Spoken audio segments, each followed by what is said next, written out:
എങ്ങനെയാണ് ആരെങ്കിലും അന്ന് പറഞ്ഞാൽ നമ്മൾ കളിച്ചു വളർന്നൊരു നാടാണ്. പക്ഷെ ഇപ്പൊ അവിടെ പോയി കഴിഞ്ഞാൽ നമ്മൾ വേറെ ഏതോ ലോകത്ത് പോയി നിൽക്കുന്ന ഒരു സാഹചര്യമാണ്. മനോഹരമായ സ്ഥലം അതെ. കാരണം ഞാൻ പറഞ്ഞില്ലേ, നമ്മൾ കളിച്ചു വളർന്ന് നടന്ന ഒരു സ്ഥലമാണ്.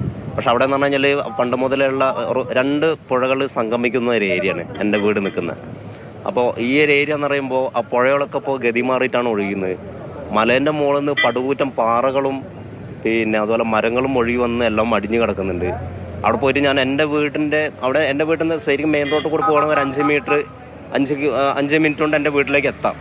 വീടിന്റെ അവസ്ഥ എന്താണ് ഇപ്പോൾ? അവിടെ അവസ്ഥ എന്ന് പറഞ്ഞാൽ എൻ്റെ വീടിൻ്റെ തറേൻ്റെ മുകളിൽ നിന്നിട്ട് ഞാൻ എൻ്റെ വീട് തപ്പിക്കൊണ്ട് നിൽക്കുകയാണ് എവിടെയാണെന്നുള്ളത്. അപ്പോൾ വീടിൻ്റെ ജനലിലെ ഗ്രില്ല് കണ്ടതിന് ശേഷമാണ് അതെൻ്റെ വീടാണെന്ന് എനിക്ക് വ്യക്തമാക്കാൻ പറ്റിയത്.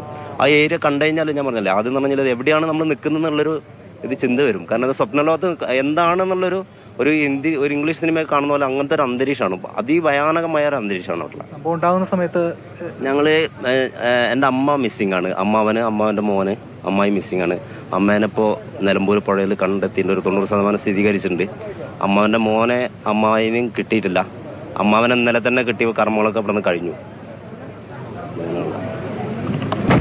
ഈ ചേട്ടൻ്റേതുപോലെയാണ് ഓരോരുത്തരുടെയും അവസ്ഥകൾ. കാരണം അവരൊക്കെ അവരുടെ ബന്ധുക്കളെയൊക്കെ തേടി വന്നതാണ്. അവരുടെ പറയുന്ന വാക്കുകളിൽ തന്നെ അതിൻ്റെ ആ ഒരു വ്യാപ്തി വളരെ വ്യക്തമാണ്. എന്തു പറയണമെന്ന് പോലും നമുക്ക് അറിയാൻ കഴിയില്ല, എന്തു പറഞ്ഞ് ആശ്വസിപ്പിക്കണമെന്ന് പോലും നമുക്ക് അറിയില്ല. കാരണം അത്രത്തോളം ഒരു സങ്കടമായിട്ടുള്ള ഒരു അവസ്ഥയിലൂടെയാണ് ഈ നാട് കടന്നു പോകുന്നത്. പക്ഷേ അവിടെ ഇവരുടെ അല്ലെങ്കിൽ ഈ ബുദ്ധിമുട്ടിനെ മറികടക്കാൻ അല്ലെങ്കിൽ അത് തരണം ചെയ്യുന്നതിന് വേണ്ടി കേരളം ഒപ്പമുണ്ട്. എല്ലാ ഇടങ്ങളിൽ നിന്നുള്ള റെസ്ക്യൂ ടീം ഉൾപ്പെടെയുള്ള സംവിധാനങ്ങളും ഇവിടെയുണ്ട്. തെരച്ചിൽ ഈ മുണ്ടക്കൈ മേഖലയിൽ വളരെ ശക്തമായി തന്നെ നടക്കുന്നു ഈ ഘട്ടത്തിൽ എന്നാണ് ഇപ്പോൾ മനസ്സിലാക്കുന്നത്. എന്തായാലും നിലമ്പൂരിൽ നിന്നുള്ള മൃതദേഹം കൂടി ഇവിടേക്ക് അല്പസമയത്തിനകം തന്നെ എത്തിക്കും. കാരണം ഇവിടെ തിരിച്ചറിയുന്നതിന് വേണ്ടിയിട്ടുള്ള സൗകര്യം ഉണ്ടാകും എന്നതാണ് വ്യക്തമാകുന്നത്.